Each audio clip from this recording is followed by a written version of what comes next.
Can't do it. The segment most likely to get someone suspended, fired, or at least spending the night on the couch. I will tell you a deeply personal story because I have a tendency to overshare. Can I raise you? Nastiest you've ever done. I'm talking about nasty. Wow. Mary Screw killed Donald Trump, Matt Beagle, or Jimmy Butler. I'm not going to answer that. It's stupid. If you had to sacrifice one of Jay, Rick, and Big, who's it going to be? What's the question? I feel like this is like a setup. I have to answer your questions. Connor writing at the score. Who smells the worst? It's a very negative question. You can't do it. I don't know. You shouldn't do it. I don't know that I really want to answer that. I have a question. Yes. In these conjugal visits, you can have sex with women? What's your question? I'm your huckleberry. I'll answer the question. Why do we never get an answer when we're knocking at the door? Can't do it. It is indeed can't do it. No proprietary information, no social security numbers, no checking account numbers or anything like that. Yeah, we can't do that. No PIN numbers, but you can ask other stuff, and we have to answer. Or Wait, else... I got Danny's PIN number right here. Can we?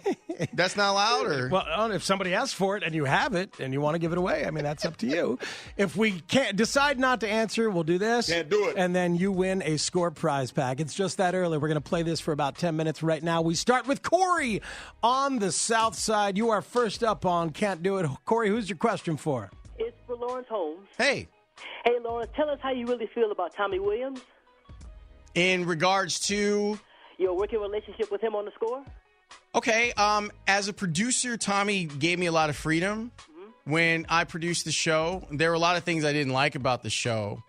Very nice guy, but there were times where I felt like he didn't want some guys to rise up, and I thought that he would cut producers' airtime for reasons that he didn't need to. Like, it wasn't if I was producing him or Jason was producing him and we talked too much on the mic, like he, give you the signal of like not talking, and I felt like he didn't need to do that. So I mean, we had our working relationship was fine. I mean, there were times. I mean, as a producer, I was a bit of a jerk, and that's kind of your job is to be a bit of a jerk. And there were definitely times when we butted heads on direction of show and tone of show.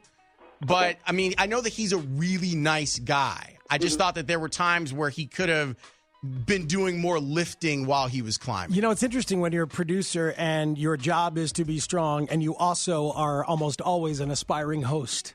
It can make for an interesting relationship on lots of levels. This is Pablo in Arlington Heights on Can't Do It on the Score. What's up, Pablo? Speaks, hope to see you at Fish this weekend. Man. Yes, sir. The question's for you. Okay. You're doing a great job driving the ship this weekend. I've got to ask, what was, I was assuming you got the new show. I thought you were going to drive it.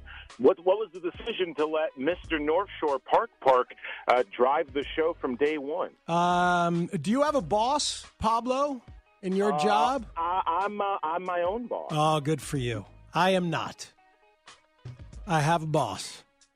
And the man makes the choices, and I am happy to be employed here at the radio station and enjoy myself very much. This is Brady in Olympia Fields on 670 The Score. Hey, Spiegel and Holmes, how you guys doing? We're good, man.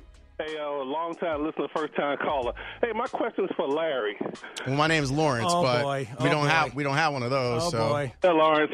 Hey, several years ago, you was on the air. You were saying you went out on a date with someone from the media, and this person was pretty competitive. Y'all was talking about pool, and y'all played a pool game. It wasn't someone from the media. It was Mr. T's daughter. Oh, okay. Yeah, and here's a funny thing about that, Brady. I just went to my man Dave Hellum, who writes for Hood Adjacent on Comedy Central.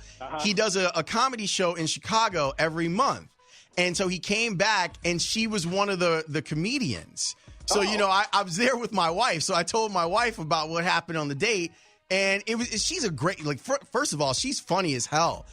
She is really, really funny, and we went out, we started playing pool, and it was one of those things where if I'm on a date, I'm not really like super competitive, but she kind of kept pushing. And so I started playing on All Madden, and she didn't get to shoot for 2 games. So Mr. T's daughter. She's a great girl and a That's very phenomenal. funny comedian. We have a few more calls here on Can't Do It. This is Corey and Bourbonnais. They're lining up for Laurence. What you got, Corey? My question is for Laurence. Laurence, I know you and Danny Parkins had some problems. So if you guys had to separate in a fight, who would win in a fight, you or Mr. Parkins? Come on. Do you really have to even ask? I'd destroy Parkins. Asked and answered, counselor. This is Tony in Sauganash on 670 The Score. Hello, Tony. How are you? Good. How you guys doing? This is from Loho. Got a quick question. Okay. If management comes to Loho and says you want Parker's spot with Spiegel, what do you say? It depends on what. No.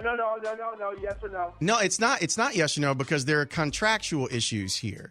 It depends. Do I get a raise? You know.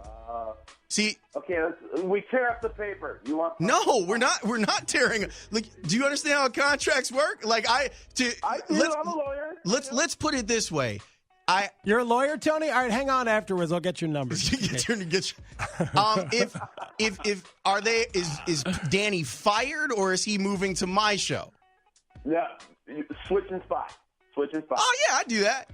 I come work with Speaks in the midday. We were just talking about how perfect a schedule this is. Yeah, there's a reason people like this shift until they decide to leave me. Make it happen. Oh, that's not up to me. That's editorial in nature and is not fitting for the segment. By the way, Danny is in Italy on his honeymoon, and what time is it there? Like 8:00 at night? I don't know.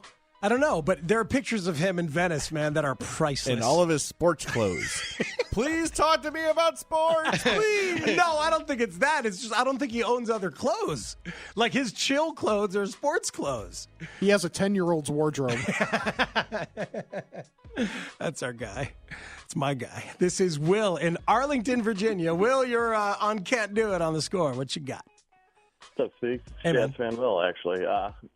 My question is for you, Speak. Jazz fan Will. All right, man. Well, then my answer is the Plus and Gregory Porter. Those are my answers. But go ahead. All right.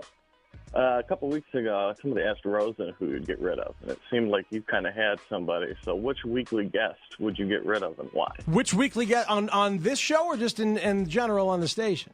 Your show. Oh, man, that's a terrible thing to ask me on the air to say and give a response to. Will, I mean, my goodness. I wish Jonah Carey's phone was better and vocal delivery was better. That's my only issue. That's the actual answer. Wow. I answered the question. Uh-oh. This is Ben in DeKalb on 670 The Score. This is dangerous. Hi, Laurence. Hi, Ben. My question is for you. Okay. If you could publicly fire somebody like Vince McMahon with the whole low blow and everything at the Score, who would it be?